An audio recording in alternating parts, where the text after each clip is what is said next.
Hello everyone, welcome back to our channel Study with Me 999. In the last video we have discussed about the long-term causes for the world wars: aggressive nationalism, imperialism, secret alliances. Okay, in today's video we are going to discuss about the other long-term causes for the world wars. The next cause is militarism. What is militarism?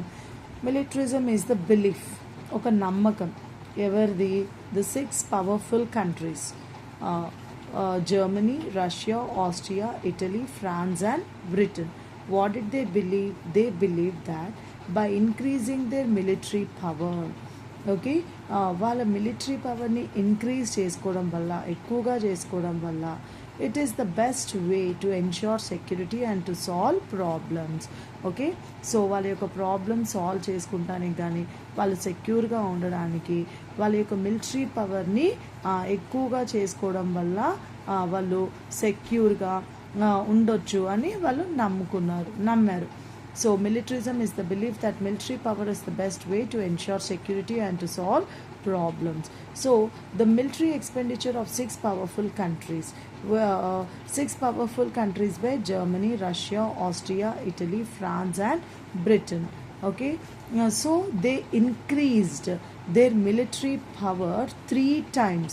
మూడు అంతలుగా ఎక్కువగా చేసుకున్నారు.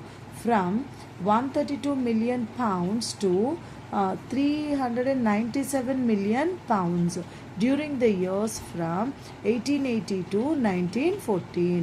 So 1818 నుంచి 1914 ఈ మధ్యకాలంలో వాళ్ళ యొక్క military పవర్ని 3 రెట్లు ఎక్కువగా చేసుకున్నారనమాట. Okay, you can observe the graph also given in the text. In the year 1880 132 million pounds were spent to increase their military power. Okay, all the six powerful countries, ఈ 6 powerful countries చూసారా, 1880లో 132 million pounds ఖర్చు పెడితే 1892లో 158 million pounds ఖర్చు పెట్టారు. 1914కి వచ్చేసరికి 397 million pounds, అంటే 3 రెట్లు ఎక్కువగా, 3 times they have increased by over 3 times. So there are 3 important things in the context of militarism. Okay, so there are 3 important things. ఈ మిలిటరిజంలో 3 ఇంపార్టెంట్ విషయాలు ఉన్నాయన్నమాట. 3 ప్రాముఖ్యమైన విషయాలు ఉన్నాయి. ఏంటి అంటే, massive standing armies. These countries had built massive standing armies. చాలా ఎక్కువగా వాళ్ళ యొక్క ఆర్మీని చాలా ఎక్కువగా పెంచుకున్నారు for their defence. Secondly, they competed with each other. వారు ఒకరికొకరు పోటీ పడ్డారు in increasing their military weapons. అంటే ఒక దేశం కన్నా ఇంకొక దేశం, మా దేశం దగ్గర వేరే దేశం కన్నా మా దేశానికే ఎక్కువ ఇంకా మిలిటరీ వెపన్స్ ఉండాలి అని చెప్పి ఇంక్రీజ్ చేసుకున్నారు. They encourage people to support wars. Also పీపుల్ని ఎంకరేజ్ చేయమని కోరారు. దేనికి? వార్స్ని సపోర్ట్ చేయడానికి. బట్ మనం దేనికి ఎంకరేజ్ చేయాలి? To prevent wars.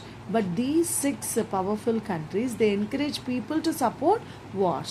Thirdly, a large industry of weapons emerged, which constantly promoted the idea of using war as a solution to diplomatic problems. తర్వాత మూడవది ఏంటి? లార్జ్ ఇండస్ట్రీ వెపన్స్ ఏంటి? చాలా ఎక్కువగా పెరిగాయి అన్నమాట. So constantly promoted the idea of using war as a solution to diplomatic problems. So militarism is the other long-term cause. Now next is Balkan politics. What do you mean by Balkan politics? Balkan politics ante enti?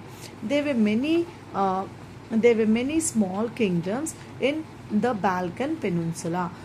Balkan Peninsula అంటే ఏంటి? First of all, what do you mean by peninsula? A piece of land surrounded by water. So where is this Balkan Peninsula? Balkan peninsula అనేది ఎక్కడ ఉంది? Balkan peninsula is in the south eastern యూరోప్లో ఉండేదన్నమాట Balkan peninsula. So people belonging to many sects, languages were living there. ఆ Balkan peninsula ప్రాంతంలో చాలా రకాలైన ప్రజలు, చాలా తెగలకు సంబంధించిన ప్రజలు, చాలా డిఫరెంట్ అంటే వివిధ భాషలు మాట్లాడేవారు ఉండేవారనమాట. They were being ruled under the Ottoman Turkey empire. So వాళ్ళని పరిపాలించింది ఎవరు? బాల్కన్ పెనిన్సులాలో ఉన్న చిన్న చిన్న రాజ్యాలని పరిపాలించింది ఎవరు? Ottoman Turkey empire.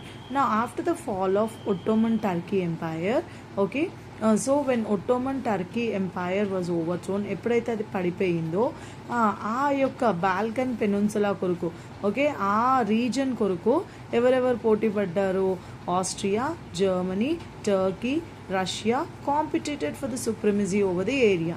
సో ఆ బాల్కన్ పెనిన్సులా రీజన్ కొరకు వీరందరూ పోటీ పడ్డారనమాట. ఏ ఏ దేశాలు? Austria, Germany, Turkey, Russia competed for the supremacy over the area. So ఇది కూడా బాల్కన్ పాలిటిక్స్ కూడా this is also long term cause for the world wars. నా ఇంకా more over Russia and Turkey were trying to control the black sea. అయితే black సీని Russia and Turkey control చేసుకోవాలనుకున్నాయి అని అనుకున్నామన్నమాట. And the Mediterranean sea region into their hands for a long time. So Russia and Turkey దేని కొరకు పోటీ పడ్డాయి? Black sea and Mediterranean sea region కొరకు పోటీ పడ్డాయి. So they was always a tension situation around the reason. So అక్కడ ఎప్పుడు కూడా ఒక టెన్షన్తో కూడిన వాతావరణం ఉండేది. During the same time Austria was trying to suppress the Serbian rebels in Bosnia, who were